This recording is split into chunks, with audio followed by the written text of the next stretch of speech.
Assalamualaikum warahmatullahi wabarakatuh. Allahumma sholli ala Sayyidina Muhammad wa ala ali Sayyidina Muhammad. Pemirsa yang dirahmati Allah, marilah kita simak ceramah dari Buya Arosi Hashim dengan tema cara menaklukkan alam semesta. Sebelumnya marilah kita perbanyak sholawat minimal 1000 kali sehari, agar hidup kita penuh barokah dan mendapatkan syafaat kelak. Jangan lupa berikan dukungan kepada channel kami dengan memberikan super thanks seikhlasnya. Marilah kita doakan agar Buya Arosi Hashim dan keluarga diberikan kesehatan dan kebahagiaan dunia dan akhirat. Amin ya robbal alamin. Ini bermasalah nih, ya, bukan lagi sakit hati, bukan, tapi lagi livernya lagi biasanya kurang tidur atau ada masalah. Terus sebelah sini jantung, ya. Jantung itu istilahnya ada versi ahli kedokteran, ada versi ahli rohani. Ya, dimaksud ahli rohani bukan jantung yang tempat memompahkan darah, tapi fungsi jantung, kolbu dan jantung itu pada alamnya sama. Di alam jasad ini, pusat badan kita ya, jantung. Ada aliran yang menyebutkan pusat badan kita di otak, tapi penemuan-penemuan ini kan terus ada jurnal mengatakan otak, ternyata ada yang nggak terdapat di otak, tapi satu sistem di dalam yang dia nyambung ke bagian dada. Dan itu sudah banyak yang nulis.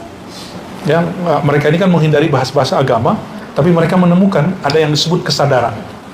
Ya, kesadaran itu antara yang di sini berkait dengan yang di dada. Ya. Nah, kita nggak mau terjebak dengan perdebatan antara kedokteran dengan ahli agama, karena nggak apple to apple. Karena berdebat itu mesti sama. Kalau beda, kita sebut berbagi. Ya, mestinya dokter berbagi dengan ahli agama berbagi kepada dokter, gitu. Faqad bayyana bihadzal hadits anna al-asla huwa al-qalb wa huwa al-amiru al-muta' fi sair al-jasad wal baqiyah. Berdasarkan hadis ini jelaslah bahwa intinya manusia adalah kolbunya. Nah, jadi intinya teman-teman ini semua kolbunya. Nah, kolbu itu secara bahasa Arab qaf lam ba, qalaba, yaqlubu, qalban. Apa artinya? Bolak-balik. Itu arti daripada kolbun. Jadi kolbu disebut kolbu litaqallubihi wa taghayyurihi, karena dia selalu berubah. Sempat senang seseorang lalu nggak senang, sempat kesel lalu malah sekarang senang, gitu nggak? Ya, sempat agak muak, lama-lama kok malah jadi rindu gitu. Benci tapi kok rindu. Nah, itulah kolbu. Kolbu ini unik. Dia punya karakter sesuatu, dan hebatnya si kolbu, dia bisa menjamak, mengkombin dua hal yang berbeda. Ini dahsyatnya kolbu. Jadi di kolbu itu ada sayang, ada benci, dia bisa combine rasa. Tapi tujuan kolbu nggak bisa diubah. Tujuan dia cuma satu. Dia cuma untuk Allah.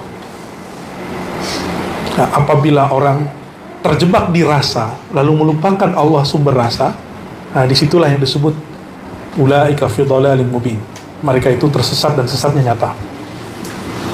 Nah, wa nahnu nubayyin ma'na al-qalb war-ruh wan-nafs wal-aql. Dan saya sudah sampaikan berkali-kali teman-teman, Imam Ghazali baru sampai di masanya tugas dia menjelaskan sampai di sini. Qalbu, ruh, nafs, akal. Ini tugas dia sampai di situ. Di kita nanti ada tugas lain, kita mengembangkan kolbu apa gitu. Kolbu di masa Imam Ibn Athaillah sudah ada pembagian, ada kolbun marid, ya, ada kolbun sahih, ada kolbun salim. Ini bisa berkembang, bisa kolbu sakit, kolbu sehat, kolbu yang salim, yang berserah kepada Allah. Ternyata itu masih ada lagi datanya di atasnya, kolbun karim. Kolbun karim itu kolbunya Nabi Muhammad SAW. Kolbun salim, kolbunya para nabi dan para wali, tapi lebih tinggi para nabi. Tapi kolbun karim itu hanya kolbu Sayyidina Muhammad SAW dan umat Nabi Muhammad SAW yang mengikuti nur. Insya Allah. Kolbun apa? Kolbun karim.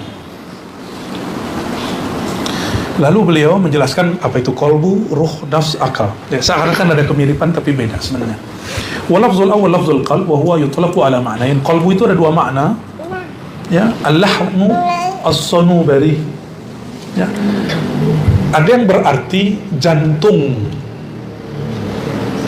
Ya, bahasa Arabnya al-lahm as-Sanubari. Daging yang berbentuk buah sonubar. Buah sonubar itu bentuknya persis kayak jantung. Itu nama pohon berbuah, namanya sonubar. Apa arti sonubar? Nama gitu terjemahin. Coba terjemahin. Apa arti buah rambutan? Bisa nggak diterjemahin? Deskripsikan. Kalau deskripsi bisa. Jadi katanya nggak usah dimaknain, memang namanya begitu sudah. Ya. Jadi sonubar itu buah persis bentuknya kayak jantung. Coba bayangin jantung. Udah kebayang? Nanti bentuk ganti dengan bentuk buah. Itu yang disebut dengan kolbu sonubari.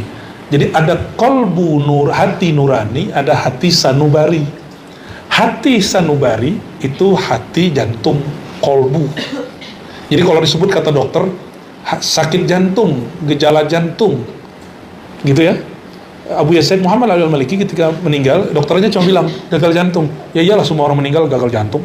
Masalah sukses jantung.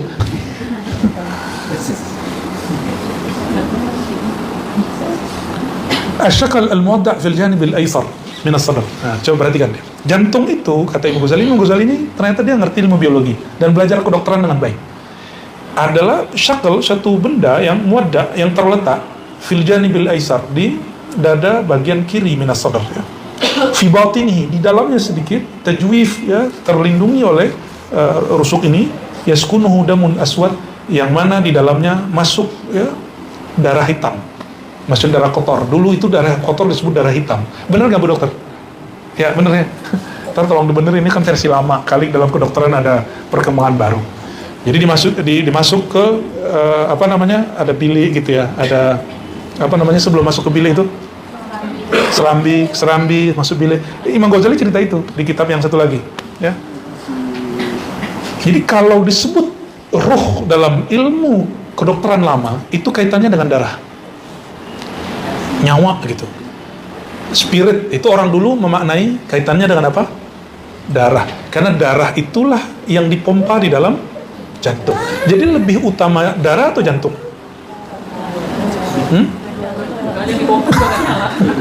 Gimana dong?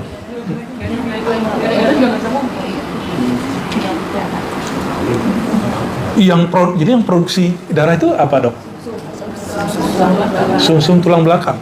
Tapi kemudian yang mengolah, yang menggerakkan jantung, yang hantarin kemana-mana.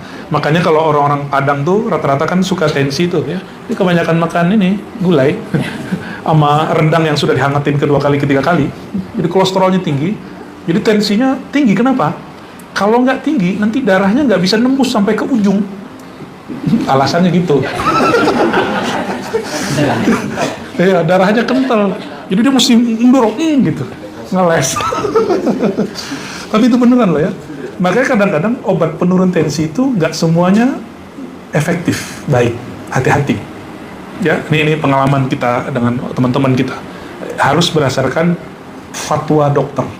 Jangan sembarangan minum obat. Penyebabnya. Ya, mesti ke ahlinya. Jangan datang ke dukun atau ustadz. Datangnya mesti ke dokter.